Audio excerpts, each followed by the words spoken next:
मनसे ठाकरे शिवसेना युती होणार।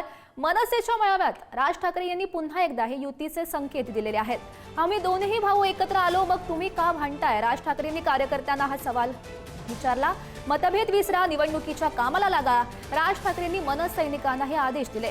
मराठीचा मुद्दा घरोघरी पोहोचवा, राज ठाकरेंनी मनसैनिकांना या सूचना दिल्याचं सुद्धा बघायला मिळालं। नेमकं काय म्हणाले राज ठाकरे बघूयात ग्राफिक्सच्या माध्यमातून। मराठीचा मुद्दा आणि युतीबाबत मनसेच्या मेळाव्यात राज ठाकरे यांनी भाष्य केलं। आम्ही दोन्ही भाऊ एकत्र आलो, मग तुम्ही का भांडताय? राज ठाकरेंनी कार्यकर्त्यांना सवाल उपस्थित केला। मतभेद विसरा आणि महापालिका निवडणुकीच्या कामाला लागा, राज ठाकरेंनी या सूचना दिल्या। निवडणुकीच्या पार्श्वभूमीवर नव्या पदाधिकाऱ्यांच्या नियुक्त्या केल्या जाणार असंही राज ठाकरे यांनी म्हटलं। नव्यानं नियुक्त्या होणाऱ्या पदाधिकाऱ्यांना स्वीकारा, एकत्रित काम करा। मराठीचा मुद्दा घरोघरी पोहोचवा, मेळाव्यातून राज ठाकरे यांनी मनसैनिकांना या सूचना दिल्याचं बघायला मिळत आहे।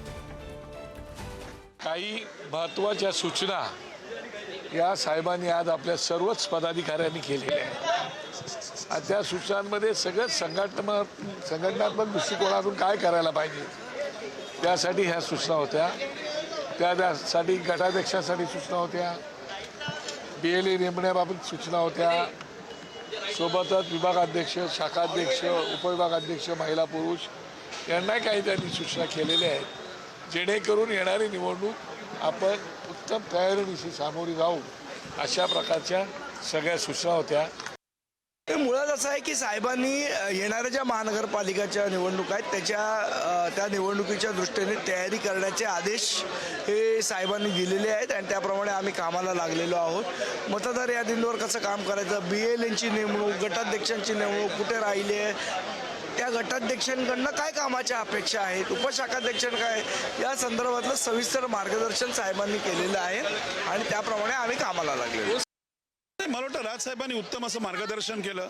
येणाऱ्या ज्या निवडणुका आहेत त्यामध्ये कशा प्रकारे सर्वांनी एक महाराष्ट्र सैनिक म्हणून कशा प्रकारे काम करायचं आहे ह्या त्यांनी सूचना केल्या, आदेश दिले। तळागाळापर्यंत मनसेने केलेली कामं, मनसेची आजपर्यंतची वाटचाल आणि कशा प्रकारे लोकांपर्यंत जायचं आहे ह्याचा त्यांनी संपूर्ण उहापोह केला आणि उत्तम असा संदेश दिला। आणि फक्त मुंबईपुरता नाही तर संपूर्ण महाराष्ट्रात तुम्हाला या प्रकारे काम झालेलं दिसेल। आणि या संदर्भात अधिकची माहिती जाणून घेऊयात। आमचे प्रतिनिधी श्रेयस सावंत सध्या आपल्यासोबत आहेत। श्रेयस, खरं तर आपण बघू शकतोय मनसेच्या मेळाव्यात राज ठाकरे यांनी हे पुन्हा युतीचे संकेत दिल्याचं बघायला मिळत आहे। म्हणजे एकीकडे खरं तर कौटुंबिक युती झालेली आहे, आता फक्त राजकीय युतीची घोषणा होणं बाकी दिसतंय।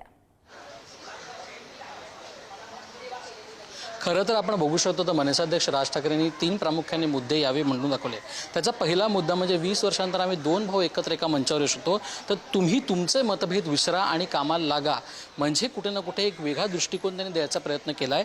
दुसरी म्हणजे सगळ्यात महत्त्वाची म्हणजे जेव्हा गौरी नवनियुक्ती झाली तर काही लोकांना आता नवनियुक्ती झाल्यानंतर ज्या पदावर होते त्यांना सुद्धा खरं तर दुसरं पद देण्यात आलंय, तर त्यांना पण स्वीकारा, त्यांना पण सामावून घ्या, त्यांच्या पण खरं तर मेहनतीचा फायदा उचला, हे एक सांगितलंय।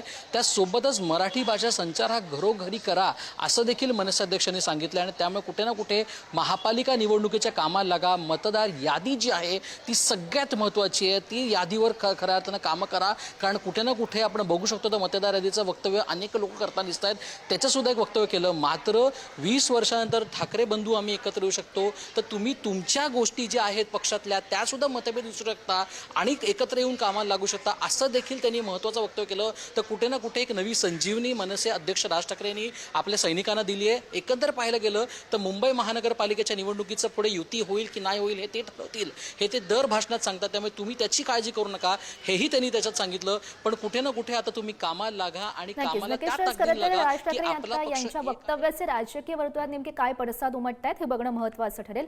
धन्यवाद दिलेल्या सविस्तर माहितीसाठी।